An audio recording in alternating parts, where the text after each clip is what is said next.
Bienvenue à ce nouvel épisode de votre émission. Aujourd'hui, je reçois à nouveau, pour la 3e fois, mon ami Richard Cummings. Je vous rappelle que Richard est auteur, conférencier, communicateur. Dans les 2 premières émissions, on a commencé par parler de sa vie, avec surtout, dans la première, avec son fils exceptionnel, Michael, qui a été très handicapé et qui est décédé à 12 ans. Dans la 2e partie, Richard a continué à parler de sa vie et nous a raconté ses expériences exceptionnelles, par exemple l'expérience de mort imminente à 12 ans et plusieurs autres expériences.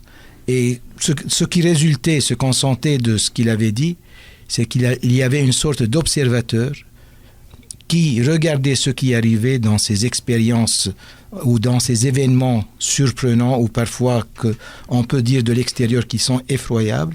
Cet observateur regardait ce qui arrivait tout à fait serein, détaché, et seulement il ne faisait que constater ce qui arrivait. Alors Richard, à travers sa première expérience avec son fils, son senti, sa sensibilité a été affinée, elle a été amplifiée. Et je voudrais dans cette émission, parce qu'on s'était arrêté là, de continuer avec lui pour parler du raffinement de sa sensibilité. Bonjour Richard. Bonjour, quelle introduction. Merci Samir. Voilà. Je vais essayer d'être à la hauteur de cette sensibilité raffinée. Ce que j'aimais faire avec toi la dernière fois, c'était de parler d'une sorte de pédagogie d'exploration des différentes dimensions de l'être humain. C'était un peu mon approche d'être humain qui a maintenant 58 ans, mais qui a commencé à s'intéresser à l'exploration de d'autres dimensions de l'être humain depuis la tendre enfance. Pédagogie de l'explorateur. C'est peut-être intéressant de placer ces jalons, si tu veux. Tout à fait, parce que ça peut aider nos auditeurs à voir comment quelqu'un qui veut à la fois explorer et ne pas se perdre. Bon, il y a un élément important qui m'a permis, moi, d'être souple dans mon approche de l'exploration de sa vie intérieure, c'est d'avoir été pendant 14 ans à l'antenne de Radio-Canada, à la fois à titre d'animateur, intervieweur et de producteur d'émissions axées sur la quête de sens, ce qui m'a permis d'être confronté, à travers mes invités, à des centaines de systèmes de croyances, des systèmes philosophiques, des approches thérapeutiques, bref, à côtoyer des grilles de décodage de ce que c'est qu'un être humain ou des propositions de ce que pourrait être un être humain en devenir. Tu comprends ce que je veux dire? Donc, à travers cette multitude de propositions explicatives de ce que c'est qu'un être humain et éventuellement d'autres dimensions, j'ai essayé de me trouver des repères qui seraient universaux. Et ces repères, je me suis dit, il existe des cartes. C'est un peu mes mots, des cartographies, disons, de l'au-delà, de ce que c'est que le système énergétique humain. J'y tiens comme des éléments de repérage, que ce soit le système des chakras par rapport à la dimension énergétique, que ce soit des visions, qu'il y a plusieurs strates ou d'autres dimensions lorsqu'on vit des expériences de mort imminente, comme je l'ai vécu. Mais en sachant tout ça, je me suis dit, les cartes, ce n'est pas le territoire à explorer. Allons explorer le territoire. Ou quand il m'arrive des expériences sauvages ou naturelles comme une mort imminente à 12 ans, j'ai toujours essayé de l'intégrer, de la décoder en validant mon expérience, mon ressenti et ne cherchant pas à la coller à un cadre établi. Voilà. Je ne sais pas si c'est trop abstrait, mais c'est vraiment le cadre dans lequel on va se rencontrer aujourd'hui et communiquer. C'est clair, l'exploration. Ça veut dire, au lieu d'aller piger des expériences dans un livre, tu les piges dans la vie. Et après, s'il y a quelque chose qui n'est pas clair, tu peux un peu regarder les livres, qu'est-ce qu'ils disent. Mais l'élément essentiel, c'est ton vécu. Voilà. Alors, pour faire sens et lien avec ce qu'on a dit autrefois, mais très rapidement, et aller de l'avant, c'est... Lorsque j'ai eu cette mort imminente, c'était à l'âge de 12 ans, c'était en 1970. Au plan de la communauté de livres connus, au plan de la production culturelle, ce phénomène de mort imminente n'était pas connu du grand public en 1970. C'est Raymond Moody qui, en 1974, je crois, a fait connaître le phénomène par son best-seller « La vie après la vie ». Donc, quand ça m'est arrivé, j'avais aucun repère, aucune carte pour placer cette expérience. Je n'en ai pas parlé. Et beaucoup plus tard, quand je me suis retrouvé, bien sûr, jeune adolescent, chercher, trouver des livres. J'ai découvert les livres de Moody. 20 ans plus tard, je l'ai reçu à mon micro.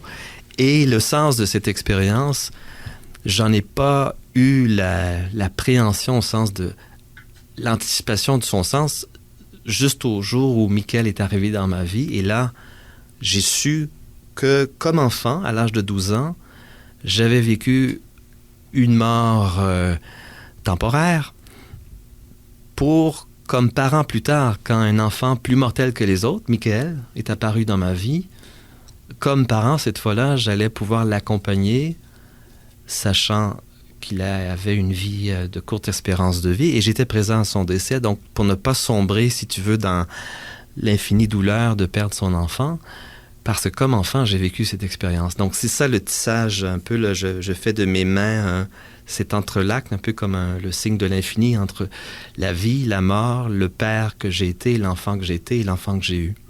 Donc, la mort imminente que j'ai vécue à 12 ans correspondait pas à ce que j'ai appris par la suite quand le phénomène a été popularisé. On en avait des versions, j'appelle ça des versions hollywoodiennes, tu sais, son et lumière, comme si tous les gens qui sont au seuil de la mort, vivant une near-death experience, une mort imminente, comme si tous ces gens-là vivaient une séquence chorégraphiée.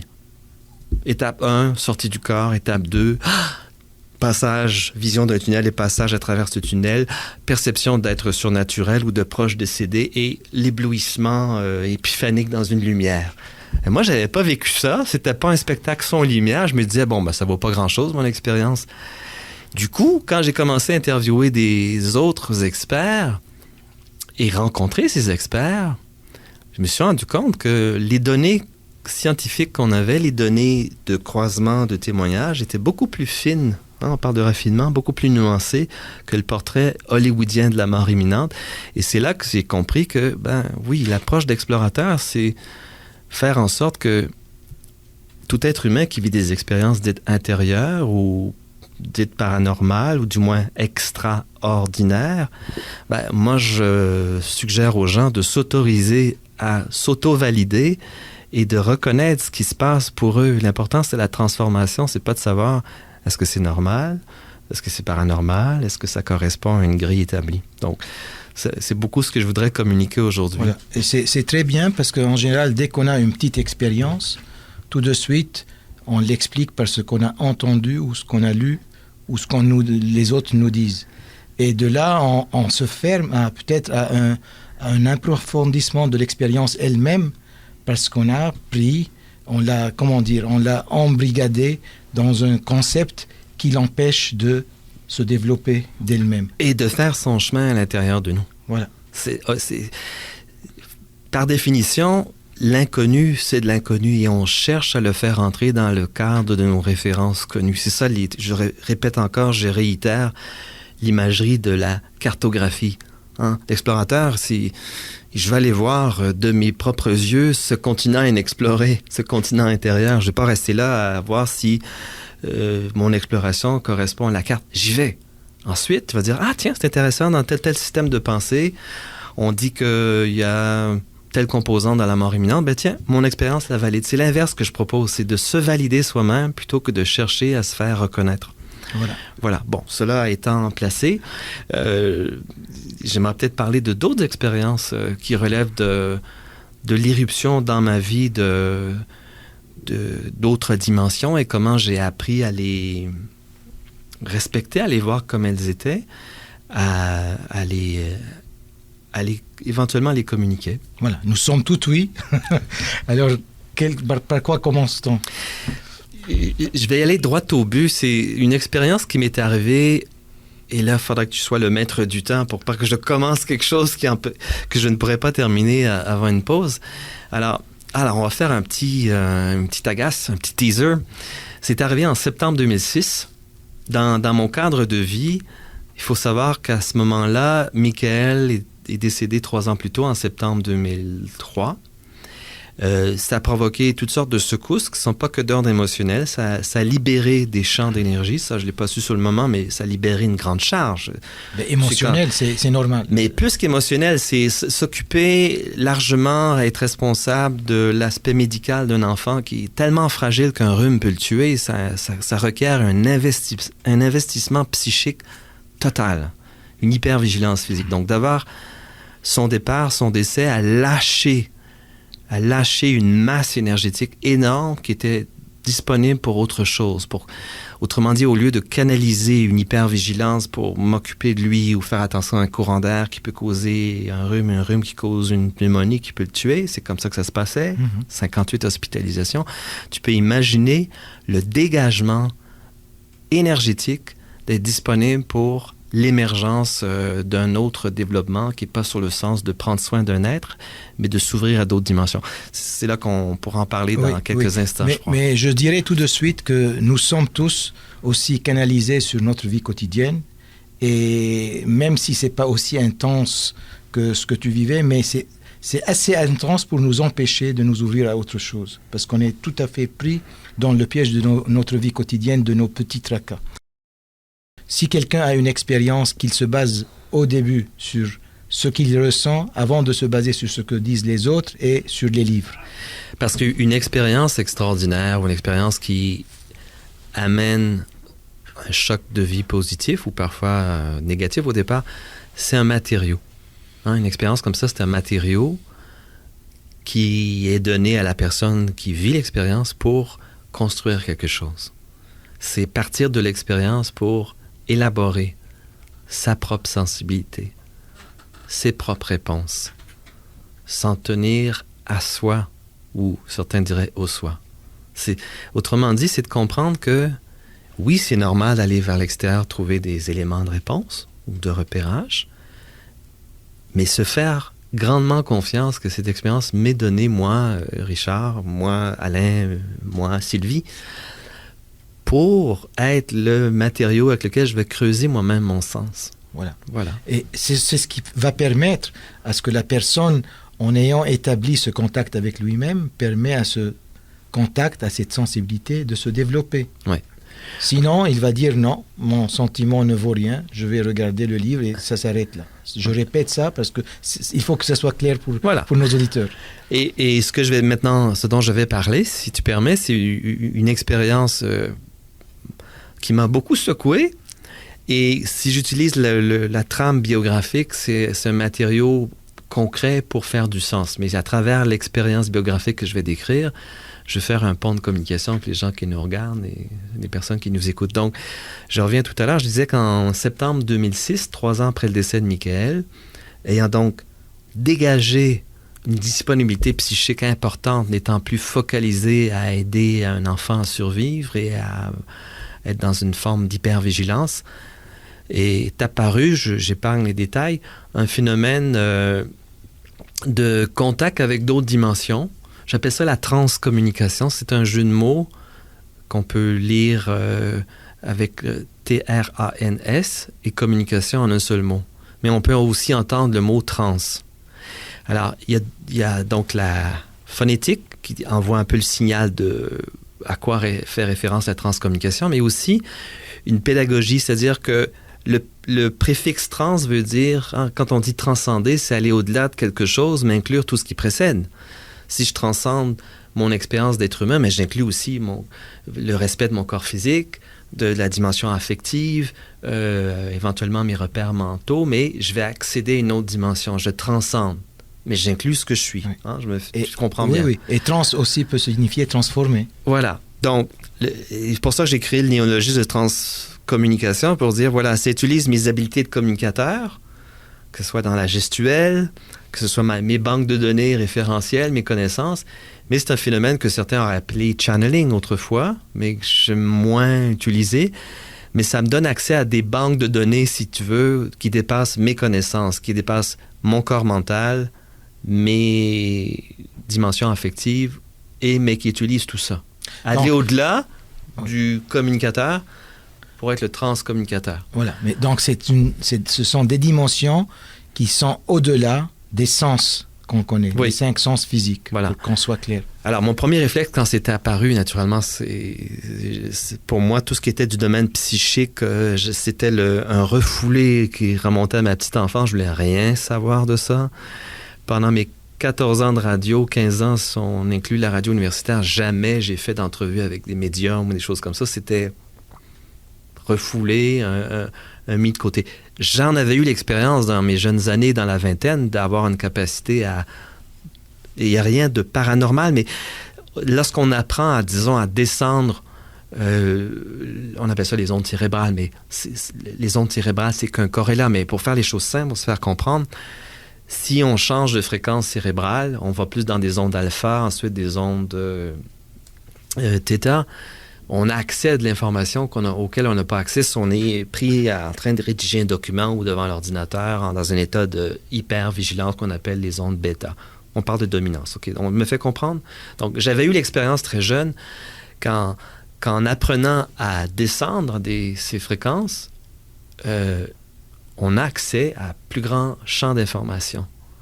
Sur ce champ d'information, on peut apprendre à le focaliser. C'est-à-dire que je me rappelais dans un exercice qu'on faisait avec la méthode Silva, après une semaine de formation, on pouvait, en diade, disons toi et moi, Richard a appris à se détendre corporellement et il y a quelqu'un qui m'oriente, me guide pour m'assister. C'est comme ça que j'ai appris à percevoir des éléments de clairvoyance au début, que la personne validait. Donc, tu me soumets un cas, tu me dis le cas de, je sais pas moi, Alain, je dis n'importe quoi, là, 47 ans, le technicien, et qui vit à tel endroit. 1, 2, 3, qu'est-ce que tu vois? Qu'est-ce que tu ressens? Qu'est-ce que tu perçois? Donc, on faisait appel dans cette pédagogie à toutes les modalités, que ce soit le ressenti, donc la kinesthésie, ce que je ressens dans mon corps, ce que je vois. Éventuellement, c'est la clairvoyance. La première modalité, c'est la clairsentience, clairaudience, etc. Donc, j'avais eu l'expérience à 20 ans, mais j'avais mis tout ça sous le boisseau, tout ça pratiquement jeté le bébé avec l'eau du bain. Et c'est revenu peut-être 30 ans plus tard, lorsqu'en 2006 est apparu ce phénomène. Donc, retour du refoulé, diraient certains. Ce que j'ai appris, c'est mon premier réflexe, c'est d'aller en laboratoire. J'ai été voir l'équipe de Mario Beauregard, le neuropsychologue québécois. Neurobiologiste. Et c'était son équipe qui menait une expérience sur les morts imminentes. Donc, j'y suis allé comme sujet d'une mort imminente, on branche un électroencéphalogramme. Et à la faveur de ce que je ressentais, je me suis convié à un des assistants de recherche que j'avais ce phénomène-là qui venait d'arriver et j'aimerais ça qu'on le valide, qu'on voit qu'est-ce que ça donne. Donc, on m'a mis un casque avec 32 électrodes et on a vu, moi, dans cet état de transe, qu'est-ce que ça donnait dans les corrélats des ondes cérébrales. Voilà.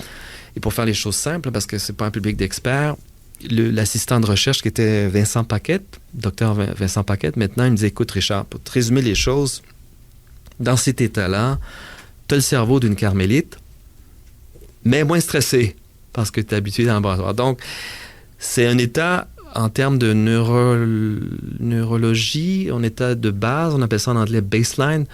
Quand je vais dans cet état de transe, qui est un mot technique pour simplement dire c'est un état de conscience élargie, les ondes cérébrales sont très, très à basse fréquence, donc c'est des dominances d'ondes θ qui correspondraient là, rapidement, là, pour faire schématiquement comprendre des choses. C'est quand tu fais un rêve, sommeil avec rêve, tu as des dominantes beaucoup de θ avec d'alpha. Pour les créatifs à l'état conscient, là, qui est des gens qui ont beaucoup d'idées, sont dans des dominantes d'ondes alpha. Mais dans un rêve où déjà dans un sommeil, là, c'est plutôt des ondes θ qui vont être en dominante. Dans l'état de transe, ça allait même jusqu'à des ondes delta et des ondes gamma qui correspondent à ce qu'on peut voir sur des tracés encéphalographiques des gens qui méditent depuis longtemps. Donc, c'est ça qui avait un peu été ma première validation de mon expérience. Je dois dire que j'ai été voir du côté scientifique pour comprendre qu'est-ce qui se passait, mais ils n'avaient pas de protocole de recherche pour en savoir plus. Rapidement, je me suis mis à faire des consultations à l'époque en avisant bien les gens que j'étais pas la personne à consulter s'ils voulaient connaître le numéro gagnant de la loto. Dommage. Ou s'ils étaient avec le bon partenaire de vie. Oui. Ça, c'est pas mon domaine. C'est le domaine des petites annonces dans les journaux et autres. Je suis pas un marabout et je suis pas un devin. Ce que j'ai compris à force d'un questionnement qui parfois menait même au tourment, parce que j'ai une remise en question de ma sanité, j'ai été voir dans une deuxième vague, 8 mois après l'émergence du phénomène, j'ai été voir un psychiatre américain qui était aussi un voyant. Et il s'appelle Mitchell Gibson. Je l'avais vu sur Internet. Il venait à Montréal faire une conférence. Quand on est rentré dans la salle, ma compagne et moi, il est en train de monter son diaporama. Il m'a aperçu, il m'a fait un sourire. En sensitif, on se reconnaît. Oui. Et j'ai été le voir après pour prendre une consultation. Et c'est là qu'il m'a, enlevé tout souci au plan clinique, psychiatrique, en disant, en anglais, là, il a dit, Richard, t'as une santé psychologique robuste. Il a dit ça à trois reprises. Maintenant, veux-tu que je te parle du phénomène qui, à ce moment-là, commençait à me tarauder, à me tourmenter? Il m'a dit, veux-tu que je t'en parle, à quoi ça appartient, à quelle famille de conscience ça correspond? Et là, c'est parti. Malheureusement, je n'ai pas enregistré la séance, mais ça m'a donné une validation, me rassurer, qui est un peu en contradiction avec ce que je disais au départ, en disant il faut apprendre à se valider soi-même, mais il arrive des choses parfois un peu trop extraordinaires, ou même, je me suis dit, il faut quand même, j'ai dans la communauté des pairs, soit scientifique, soit quelqu'un qui, comme Mitchell Gibson, a ce que j'appelle la double citoyenneté, il est à la fois un médecin spécialiste, donc un sur-spécialiste, mais qui de naissance est aussi un voyant, qui utilise les deux modalités. Et par la suite, ça s'est développé jusqu'à aujourd'hui. Ça fait quand même 10 ans que ce phénomène existe. Donc, je voudrais faire seulement une petite remarque. Oui. J'ai constaté, même moi dans ma vie, quand on est sous une tension intense, par la suite, et quand ça se relâche, dépendant de l'état, on peut vivre des choses tout à fait différentes. Il m'est arrivé une fois, on filmait une émission sur quelqu'un et j'étais très, très tendu. Je voulais être présent, je ne voulais pas que les gens voient que j'étais tendu. Et puis, par la suite, quand je suis sorti, la tension était complètement partie et je sentais une paix que je n'ai jamais sentie avant. Un calme intérieur total. Et total, pour comparaison avec ce que je vivais avant. Et pendant 3-4 jours, j'ai senti que j'ai découvert qu'est-ce que c'était le lâcher-prise. Je pouvais m'asseoir comme ça, seulement me regarder intérieurement et sentir englobé par une sorte de vibration bienfaisante, énergétique, etc. Le week-end vient, j'ai dit voilà, j'ai découvert la chose. J'étais surtout quand j'allais au travail en autobus, je faisais ça. Je suis monté le lundi en autobus, j'ai essayé de faire la même chose, c'était complètement parti. Après 3-4 jours de cet état quasi béatifique quand j'y faisais attention. Donc toi, tu es resté 12 ans sous tension énorme. Et cette énergie qui s'est constituée, qui s'est construite pendant ces 12 ans, elle s'est libérée totalement. Voilà la remarque que je voulais faire pour l'expérience que j'ai eue. On est là, tu as essayé de valider cette expérience par la science. Je ne savais pas que j'étais dans une démarche de validation. Pour moi, c'était vraiment comprendre et aller voir chez des gens qui étaient des ex-invités, Mario Beauregard et son équipe, donc d'avoir une autre lecture. Après 8 mois d'expérimentation, là, j'étais un peu dans le doute parce que je remettais en doute le phénomène. Est-ce que j'étais... pour le préciser encore plus, dans la première phase d'incorporation de ça, j'étais dans une transe très, très profonde, au point de ne pas avoir de souvenir en sortant de ce qui avait été dit. C'était pas ma voix non plus qui parlait. Je fais toujours des blagues. J'entendais pas des voix, c'est les gens qui entendaient les voix à travers moi. Pendant que ça se passe, t'es pas conscient de ce qui se passe? Au début. Il y a 10 ans, c'était comme ça. D'accord. Maintenant, en 2016, quand ça se passe, j'ai un souvenir vague, un peu comme un rêveur au réveil peut se souvenir comme personne de traces de son rêve. C'est l'état maintenant dans lequel j'émerge quand je sors de cette transcommunication. Mais pour défocaliser sur moi et essayer de transférer un élément de partage, pour revenir à ce qu'on disait au tout début de l'entretien, il y avait des repères ou des cartographes, connaissaient c'était quoi le channeling, et ça correspondait pas exactement à ce que je vivais par rapport à la littérature existante. Donc, je me posais des questions. C'est quoi l'aspect différentiel de ce qui se passe chez moi? Je ne suis pas un oracle, quoique. Pas un devin, quoique, des fois, bon. Je ne suis pas Edgar Cayce, je ne suis pas Jane Roberts. qu'est-ce qu'il y a de spécial, pas au sens de je suis un être spécial, mais de spécialité. Tu comprends, au sens d'une spécialité. Et là, j'ai compris, j'ai vu en faisant le retour en sortant d'une transe, qui demeure un état où je suis quand même hyper sensible. Là, j'ai vu que c'est un phénomène d'activation, c'est-à-dire que oui, je vais canaliser, on appelle ça les champs péricorporels, OK? On appelle ça comme tu veux, selon, on va faire simple, l'émotionnel, mental, etc. J'ai accès à ces informations-là dans cet état-là parce que je suis moi-même dans l'état pour aller le chercher, cette information. Alors, je me mets en phase avec la personne qui consulte, en résonance, et mon rôle, c'est pas de donner toutes les réponses, mais d'activer chez la personne l'endroit où elle connaît les réponses. C'est une maïeutique, c'est un processus d'accouchement socratique, si tu veux. C'est un mélange entre transmettre une information auquel la personne, dans sa turbulence émotionnelle ou mentale, n'a pas accès, mais semer une activation, et là, on me voit bouger mes mains, je vais chercher la fréquence de la personne, et entre nous, il se passe comme un 8. Disons, toi, tu es en train de me consulter. Moi, dans l'état où j'ai les yeux fermés, je reçois ta fréquence, je l'amplifie pour activer les ondes qui sont en dormance ou en latence, qui sont l'aspect peut-être transpersonnel, si on peut l'aspect du gnostique au sens du connaissant en toi, pour que tu deviennes en mesure de trouver tes propres réponses. Et pas rester dépendant. Voilà, absolument un processus d'autonomisation. La raison pourquoi j'ai continué à en faire, c'est parce que ça correspondait à une éthique où il y avait un respect, mais émouvant. C'est vraiment... J'ai écouté les enregistrements au début parce que fallait que je me convainque que c'était pas une fabrication de mon imagination. Et ce qui m'a... Sans jamais en parler, là, je fais mon coming out aujourd'hui. Public, médiatique. Sans jamais en parler, c'était de bouche à oreille. Ce qui m'a fait continuer, c'est que c'était un respect, mais d'une finesse incroyable dans le processus. Exemple, dans cette zone où moi, je suis en conscience élargie, c'est plus un moi, mais un nous, nous allons ressentir quelque chose, disons, dans ton corps émotionnel. Jamais je vais faire une intrusion dans cet état-là, même si je perçois l'information ou l'événement passé, je ne vais jamais te l'envoyer en intrusion, je ne vais jamais imposer. Je vais toujours demander la permission. Donc, il y a une phrase clé qui revient, « Permettez-vous ». Et si la personne, il y a un cadre, autrement dit, dans lequel la consultation s'opère, il y a un rappel, un respect en temps réel, « Permettez-vous ». Et si la personne ne permet pas, la vérité ne lui sera pas communiquée parce qu'elle va être vécue comme une intrusion si elle n'a pas eu cette permission. Mais la permission, est-ce que c'est par verbal ou est-ce que tu verbal. Sens... Parce que parfois on dit oui, je permets, et tous les autres niveaux que tu voyais ne le veulent pas. Ça veut dire intérieurement, véritablement, on ne le veut pas. J'ai eu des expériences de cette façon avec d'autres personnes.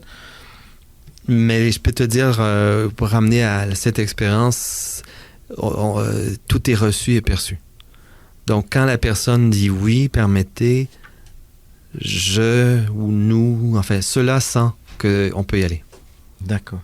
Donc, si ce n'est pas le cas, ça sent qu'il ne faut pas y aller, même si on n'ira pas là. D'accord. Parce que c'est pas le moment de faire émerger cette vérité, ou des fois, c'est pas de revivre un traumatisme, mais il y a un blocage qui peut relever de la vie de cette personne dans ce temps-ci, ou parfois même d'un autre temps. D'accord. Et c'est ça qui m'a fait continuer, parce que c'est aussi un instrument pour moi pas de développement, mais d'expérimentation. J'en ai fait une ce matin, une consultation par exemple. Et je parlais à la personne qui m'a consulté, c'était pas la première fois pour elle, comment je me sens comme un débutant à chaque fois. C'est quand même 10 ans, mais tu sais, c'est un peu ce que disait un des apôtres du zen en Occident, le Suzuki, qui était venu faire connaître une école de zen. Je vais le dire en anglais parce qu'il dit « Zen mind is beginner's mind ». Tu sais, l'esprit zen, c'est d'être toujours dans un esprit de débutant, au sens qu'on est ouvert. Il n'y a pas le connu qui entrave l'expérimentation, l'expérience. Et je me sens exactement là-dedans. C'est toujours un esprit de débutant. Je suis toujours en émerveillement de « Ah bon, ça a fonctionné? Ah oui, ça fait du sens. » Il y a eu un lien qui amène un déclenchement chez vous, ce que j'appelle un processus d'activation. Oui, c'est ça qui se passe. Mais pour toi-même, qu'est-ce que ça change dans ta vie de tous les jours? Est-ce qu'il y a un changement ou c'est des états séparés de la vie? C'est-à-dire que pour faire des consultations, j'en fais très très peu, c'est une émergence d'une façon d'être. Je réponds à l'envers de ta question. Je ne peux pas arriver là, on ouvre l'interrupteur, on ferme l'interrupteur, je fais une consultation, ça ne marche pas de même. Il faut un vide, il faut déjà un respect du corps, il faut un éveil, une écoute. À la veille d'une consultation, des fois, j'ai déjà capté des images sur la personne. Parfois, c'est dans la nuit qu'il va avoir un rêve, qu'il va m'envoyer une information. Donc, je suis en état d'écoute et de réceptivité. La douche, 1 heure avant la consultation aussi. Donc, tu vois, on ne peut pas faire ça en étant fébrile, en étant en train de courir. Qu'est-ce que ça m'apporte? C'est-à-dire que c'est des jalons où je me rappelle à moi-même, comme dirait Gurdjieff, à mon essentiel. C'est une efflorescence de ce que je peux offrir au monde. C'est une dimension où c'est plus le communicateur, c'est le transcommunicateur. Ça me permet et ça m'exige de moi d'être fin, au sens québécois, d'être fin envers moi-même, et au sein de finesse, d'être dans la subtilité, dans l'écoute, pour pouvoir aller dans cet état où je suis un peu plus que moi-même. Même si tu n'as pas besoin d'aller dans cet état, oui. Dans ta vie, supposons que l'occasion ne se présente plus de faire des consultations. Ah oui, je comprends. Voilà. Ben écoute, alors, mon niveau de base, pour parler en termes de neurologie, quand on fait un test, là, on mesure toujours le niveau de base puis le niveau dans l'expérience, que ce soit la mort imminente ou... Ben, mon niveau de base a changé. Ma fréquence ordinaire a été modifiée au fil de... Donc, pas juste de cette consultation, mais du processus d'intégrer d'autres dimensions, d'autres énergies. Prenez le mot qui vous convient, d'autres vibrations. Moi, ça ne me dérange pas. Là. Tous ces mots-là sont valables. Mon niveau de base a changé. Je suis beaucoup plus sensible de façon ordinaire. Est-ce que ça répond à ta question? Mais bien sûr. Donc, dans la vie quotidienne, il y a une plus grande sensibilité à toi-même et aux autres qui sont autour, oui. Et à la vie en général. Oui. Et je pourrais rentrer dans des détails très intéressants, mais à tous les niveaux. Oui. Et est-ce que ça s'amplifie, ça change toujours? Ou bien il est arrivé à un certain moment une stagnation, puis ça a continué ou...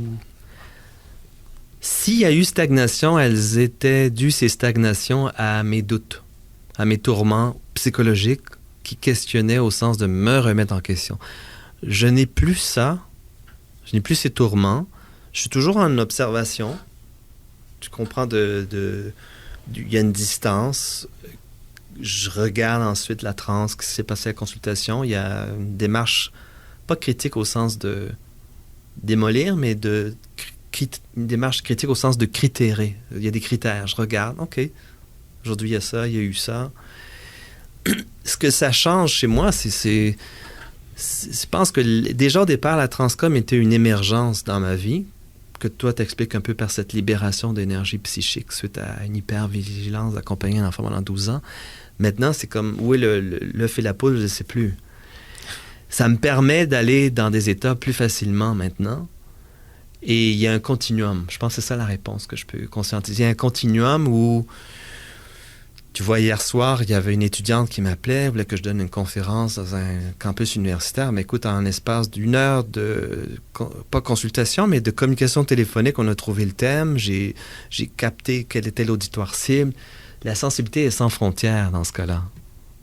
Donc, la sensibilité, oui. Pas juste être sensible au plan affectif, mais sensible au sens de réceptivité, mais fonctionnelle et créatrice. Oui. Mais en même temps, le fonctionnement de ton moi, de ton ego, disons, ouais. a dû changer. Comment tu abordes, comment les désirs, les plaisirs, la peur, etc. Tout ça, c'est ça la vie quotidienne pour moi. Ouais. Tout ça a dû changer obligatoirement. J'ai pas toutes les réponses là-dessus. Ce serait une longue réponse. Oui.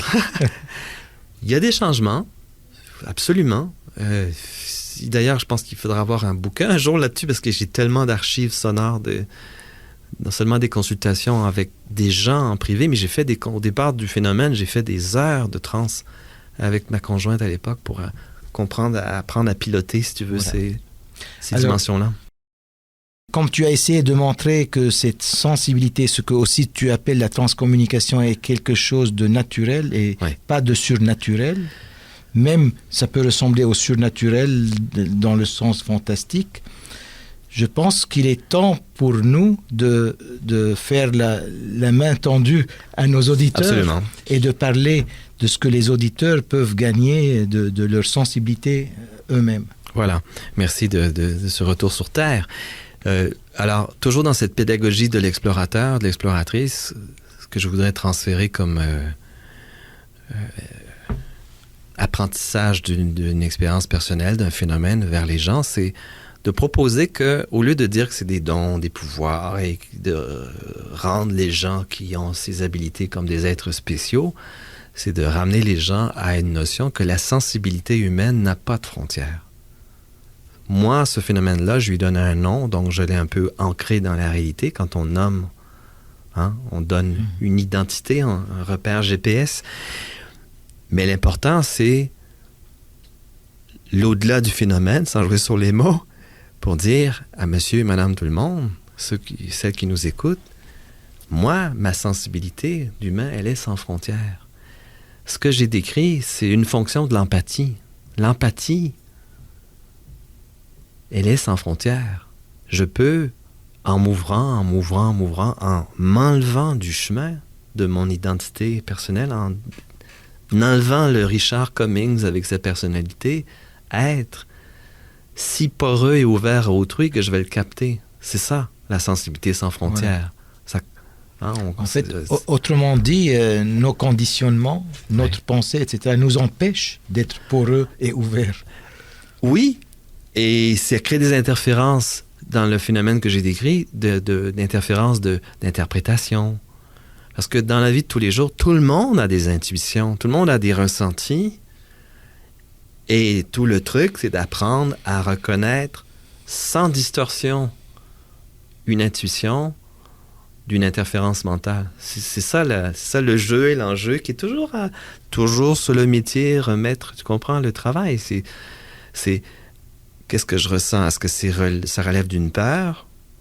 Ça relève d'une projection envers autrui ou c'est une perception directe, non médiatisée par ma mémoire, mes connaissances, ma vie, mon expérience. C'est ça qui est transférable pour tout le monde. C'est un appel à... Et c'est ça le jeu, en fait. C'est ça le plaisir de la vie quotidienne. C'est dans le quotidien, toutes ces choses-là se passent ou se passent pas. J'ai perçu telle chose sur une personne. Dans quelle mesure c'est une vraie perception, au sens pas vraie valeur de vérité, mais vraie, authentique, reliée à cette personne. Et pas quelque chose qui est porté par mes connaissances, par mes préférences, par mon désir, par mon jugement de cette personne.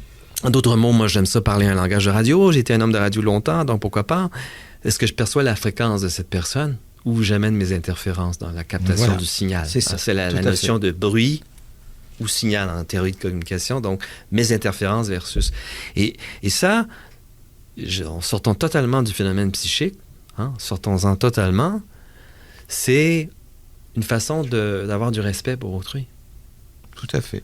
Et pour moi, le mot respect, je l'ai lu quand j'étais étudiant en psychologie dans un livre d'Eric Fromm, que je lisais en anglais. C'est un psychiatre, mais où il avait écrit des magnifiques livres.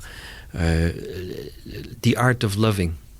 L'art d'aimer, peut-être en français. Oui, il a été pas. traduit aux éditions Courrier du Livre. Merci.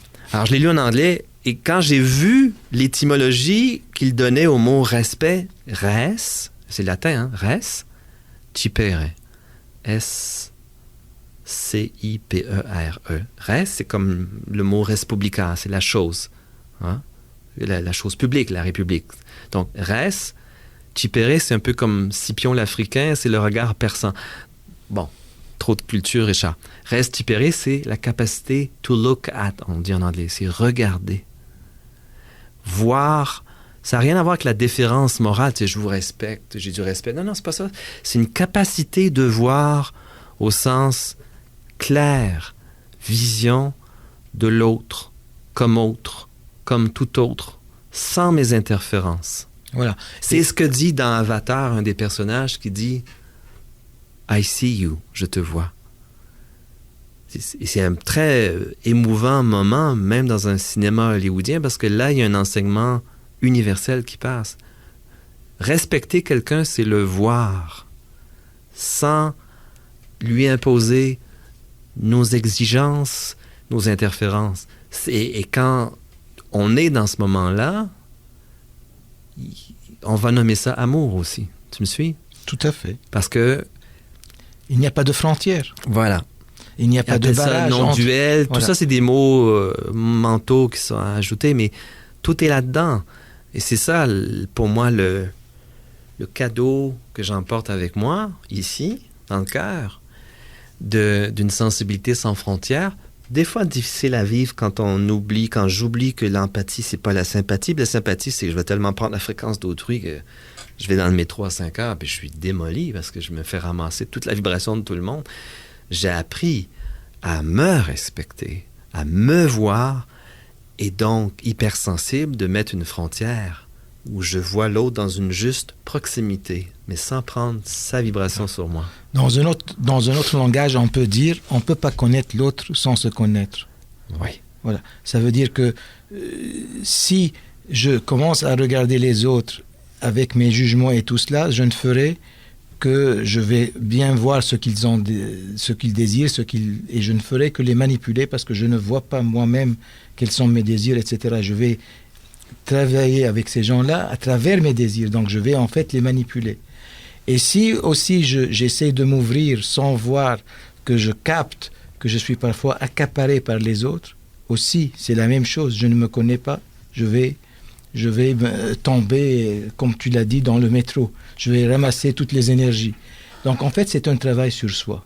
Travailler sur soi, c'est s'observer. C'est ce que j'essaie dans cette émission à chaque fois de préciser que l'important, c'est de commencer par voir qu'on est complètement pris par la pensée, perdu dans cette pensée. Et que tout se passe à travers ce fonctionnement mécanique. Et que le début, c'est de voir qu'on est mécanique. Et de ne pas commenter beaucoup la mécanicité parce qu'on retombe dans une autre. Oui, c'est assez subtil. Et là, je ne vais pas te contredire, mais te complémenter dans une démarche d'inclusion. J'ai beaucoup connu le travail sur soi. Je professe le jeu maintenant. Le jeu d'un jeu qui se remet en mouvement. Et quand je me vois dans un automatisme, au lieu d'en faire toute une histoire, on va rajouter, j'éclate de rire en disant, bon, mais Cummings, aujourd'hui, tu t'es pas raté ou tu as raté ton coup. Et c'est une légèreté de l'être qui est tout à fait soutenable, M. Kundera. L'important, c'est de le voir et de ne pas le prendre au sérieux. Voilà.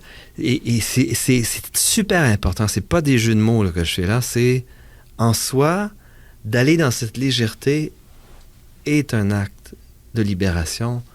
Et je crois beaucoup à une spiritualité qui soit de l'ordre de la légèreté, de l'allègement, de l'enfant mûr, pas l'enfant intérieur, mais l'enfant mûr, qui se remet en vie, comme un débutant, je disais tout à l'heure, c'est un esprit de débutant, c'est un jeu de la vie, et non pas un travail là, qu'on a apporté à se transformer puis à faire de la...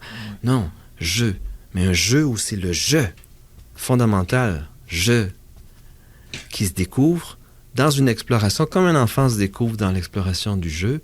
Et ça, est-ce que ça vaut pour une valeur universelle? Je ne sais pas, mais c'est là où je vais, oui. Dans ces jeux d'exploration. Et l'autre chose que je voudrais aussi préciser, c'est que ce n'est pas un appel à développer des sensations de l'invisible, comme certains peuvent croire de tout ce qu'on a dit. C'est en fait un appel, si l'on peut dire par appel, à être sensible, à s'ouvrir à la vie telle qu'elle est dans tous les jours. Mais moi, je découvre à travers ces explorations que non seulement la sensibilité n'a pas de frontières, mais il y a des porosités en différentes dimensions. Donc, il y a un intervieweur qui me demandait autrefois, est-ce que tu crois à l'au-delà? J'ai dit, je vais te surprendre. Non, parce que l'au-delà, c'est une notion de frontières. C'est un toujours déjà là. Ces autres dimensions ou ces autres fréquences sont toujours accessibles. C'est pas un au-delà, il n'y a pas une frontière. Tu vois encore l'idée de carte qui nous crée une frontière surnaturelle. Ça fait partie de dimension ontologique, notre dimension d'être, d'avoir accès à d'autres dimensions où il n'y a plus de contingence temporelle, il n'y a plus de contingence entre la vie et la mort, à la limite. Voilà. Et qu'est-ce qu'on peut dire en définitive avant de quitter nos auditeurs? Qu'est-ce qu'on peut leur dire? Parce que j'ai le sentiment qu'on va te retrouver une autre fois dans une autre émission pour continuer. Alors, je ne vais sûrement pas être définitif. Je ne sais pas quel auteur qui disait « la bêtise, c'est de conclure », donc je ne vais pas conclure, je ne serais pas assez bête pour conclure. Moi, j'ai une grande difficulté cognitive, ça c'est l'ancien étudiant qui parle. Définir les choses. Je suis un poète, j'aime mieux les infinir. J'aime mieux les ouvrir. J'aime mieux semer et que ça tombe dans les terrains, les terreaux, où ça va s'ensemencer selon la compréhension qu'ont les gens.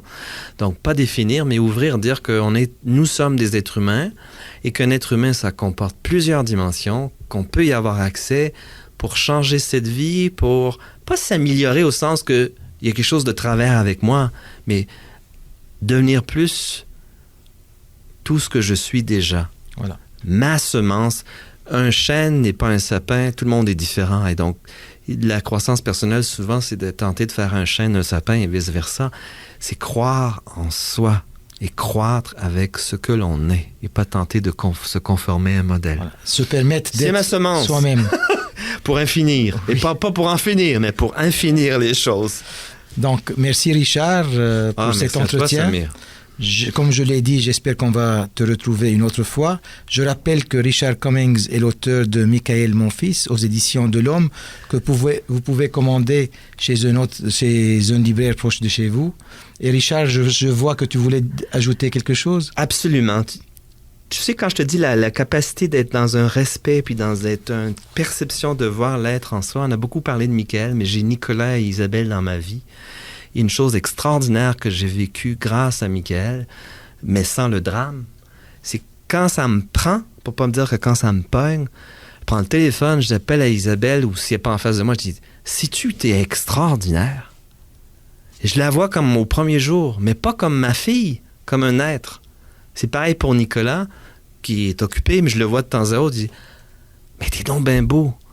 Pas parce que c'est mon garçon, je le vois au sens de Avatar I see, et ça, je trouve extraordinaire à dire. C'est ça, le changement au quotidien, de voir les êtres, même qui me sont proches, d'un œil neuf, voilà. Jamais défini. Merci Richard, et j'espère que tu nous vois de la même façon. Et merci à Alain Prénovo, à la technique. C'est Samir Koussa qui vous dit à la prochaine.